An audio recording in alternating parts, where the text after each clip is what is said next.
আসসালামু আলাইকুম, সবাই কেমন আছেন? চলে এসেছি আপনাদের বিডি ব্লগার ইশিতা আপু, আবারও কড়াই দেখতে পাচ্ছেন। সবাই কেমন আছেন? আমি এসেছি BD blogger BD Ishita Rahman blog থেকে এবং আপনাদের বিডি ব্লগার ইশিতা আপু। তো যাই হোক, সবাই কেমন আছেন? আজকে হচ্ছে আমি একটু সন্ধ্যার নাস্তায় মানে সন্ধ্যা হয়ে গেছে, এখন রান্নাও করব এবং হচ্ছে ফার্স্টে আগে অনেক দিন দেখেন আমাদের 1 মাসের বেশি হয়ে গেছে আমরা রোজা রেখেছিলাম। এই যে তো এখন বেগুনগুলো একটু ভাজবো, বেসনও গুলায় নিছি সন্ধ্যার নাস্তা হিসাবে, এগুলো আজকে খাবো। তো আমি আগেই যেহেতু লোহার কড়াইতে তেল দিয়ে দিছি ভাজার জন্য, আর একটু তেল দিয়ে দিই। আমি কড়াইটার মধ্যে শুধু ভাজা মানে ভাজি টাজি করি, ভাজা পোড়া করি আর কি। তো এখন তো মানে তেলটা গরম হয়ে আসলে আমি হচ্ছে এই বেগুন ভাজি করে নিব ফার্স্টে।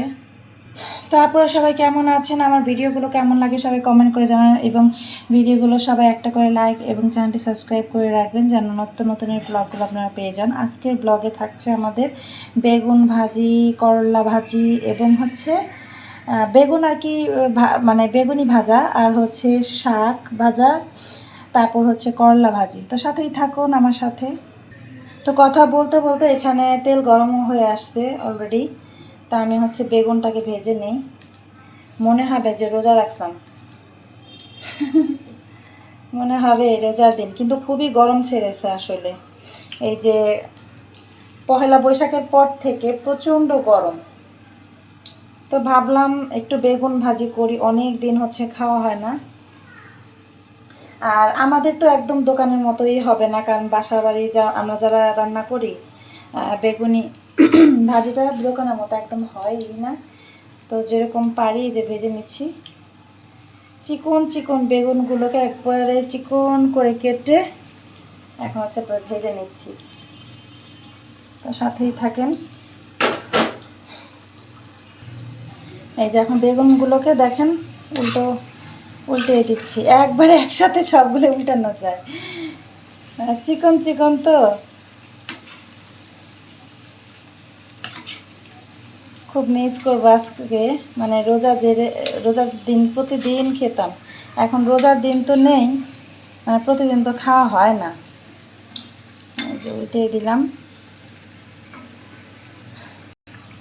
তো এই যে আমার বেগুন ভাজা শেষ, এখন হচ্ছে উঠায় ফেলতেছি।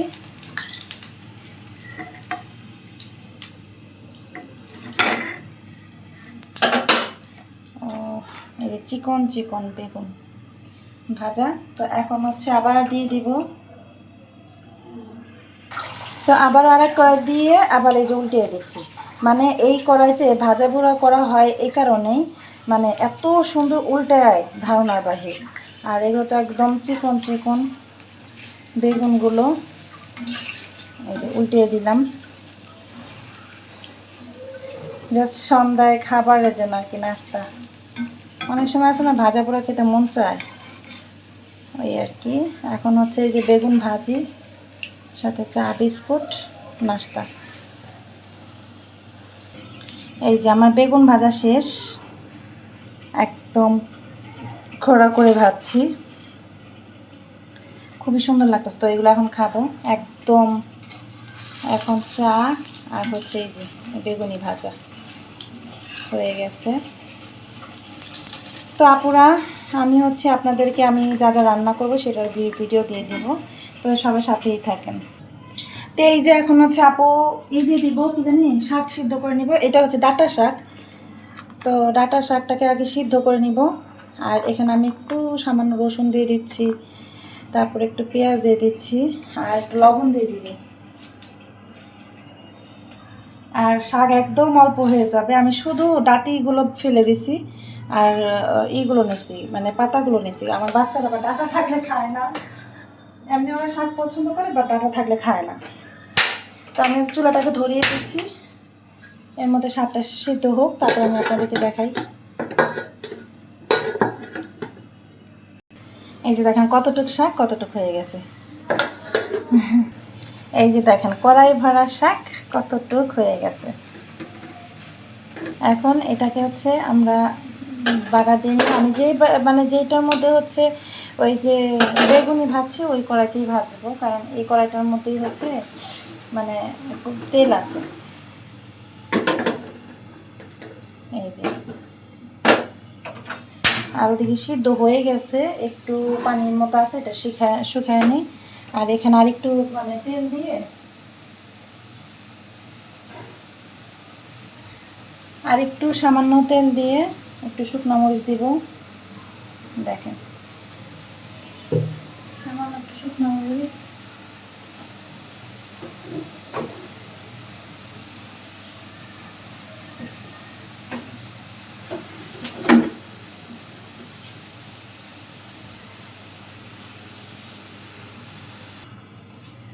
এই যে তেলটা গরম হয়ে গেছে। আর এখন হচ্ছে শুকনো মরিচ 2টা দিয়ে দিলাম। এটা হচ্ছে একটু ঘ্রাণের জন্য, শাকের মধ্যে যদি শুকনো মরিচ একটু দিয়ে দেওয়া যায় তাহলে হচ্ছে আর মজা লাগে, মানে এটা একটা ঘ্রাণের জন্য খুব টেস্টি হয়। একটু রসুন দিয়ে দিলাম আর বেশি করে পেঁয়াজ। শাক একটু পেঁয়াজ দিয়ে বেশি দেন, দেখবেন ভালো লাগবে খেতে। আমার শাক কিন্তু একদমই অল্প।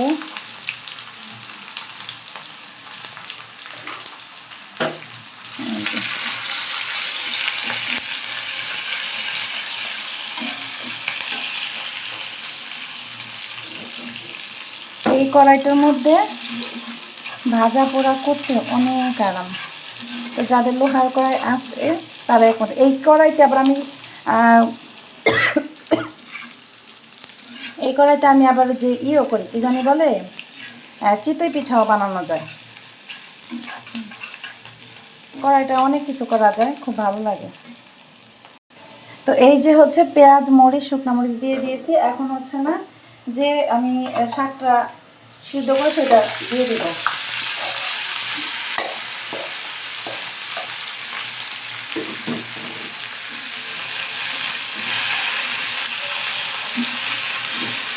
ডাঁটা শাক কারা পছন্দ করেন? আমি আবার এক এক সময় এক একটা শাক খাই, সব শাকই আমাদের ভালো লাগে। অনেকগুলো দিতে পেঁয়াজ।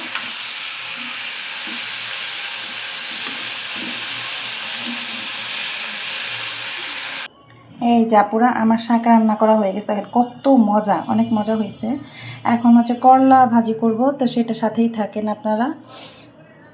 তো করলা ভাজির জন্য আমি ওই কড়াইতেই করে নিব যে কড়াইটার মধ্যে হচ্ছে শাক ভেজে নিলাম। তো এই কড়াইতেই হচ্ছে আমি করলা ভাজিটাও করবো, একটু দেখেন সাথেই থাকেন। করলা ভাজিও একদম কম, আর এটার মধ্যে ভাজি করলে বারবারই বলছি আমার খুবই ভালো লাগে। তো এমনি কড়াইটা গরমই আছে, এখন হচ্ছে অনেক তেল দিয়ে দিলাম। আর এখানে হচ্ছে ফার্স্টে হচ্ছে শুকনো মরিচটা দিয়ে দিই।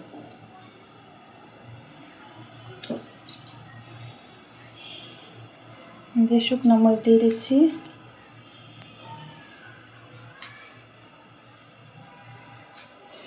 তারপর এখানে রসুনও দিয়ে দিচ্ছি।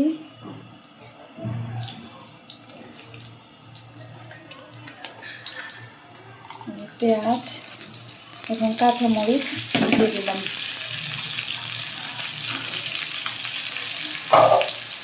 এখন হচ্ছে এগুলোকে নাড়াচাড়া করে নিব। আর এইটা একটু সামান্য ভাজা হয়ে আসলেই হচ্ছে আমি এইটা দিয়ে দিব করলা।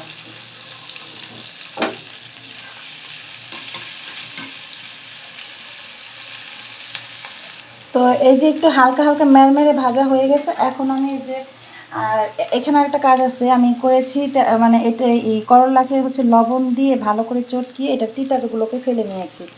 নিয়ে তারপর হচ্ছে পানিগুলোকে চিপিয়ে, মানে ঝরা দিয়ে রাখছিলাম, চিপিয়ে তারপর হচ্ছে এই যে এগুলোর মধ্যে দিয়ে দিই।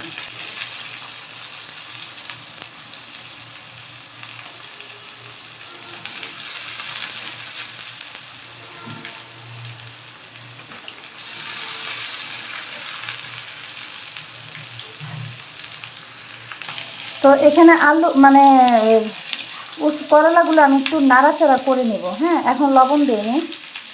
এই যে নাড়াচাড়া একটু করে নিই, একটু ভাজার ভাজার মতো করে নিচ্ছি।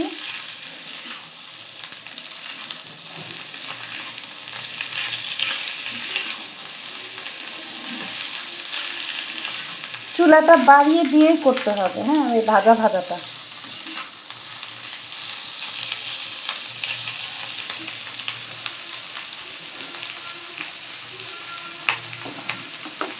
আর এখানে হচ্ছে সামান্য পরিমাণ একটু কালার বাইরের জন্য বাবা নিচে পড়ে গেছে। আচ্ছা যাই হোক, কালার হওয়ার জন্য এই যে সামান্য পরিমাণে হচ্ছে হলুদ দিয়ে দিলাম। আমার এই করলা ভাজিটা অনেক মজা হয়, তা আপনারা এভাবে যারা করেন না করে দেখবেন। ঠিক আছে, এই যে সামান্য পরিমাণ হলুদ দিয়ে দিলাম। লবণটা দিলে আসলে হবে কি ম্যারম্যার হয়ে যায়, একটু দিব, তবে একটু ভাজা ভাজা হইলে লবণটা দিয়ে দেব।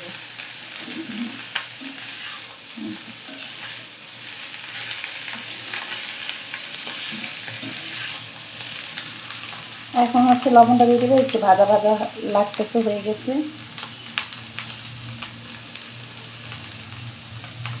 এতগুলো লবণ দেওয়ার কারণ আছে, আপনারা নাকি বলবেন যে আপু এতগুলো লবণ।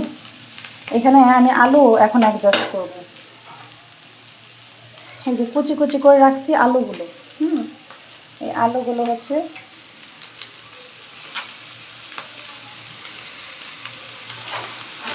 দিয়ে দেব।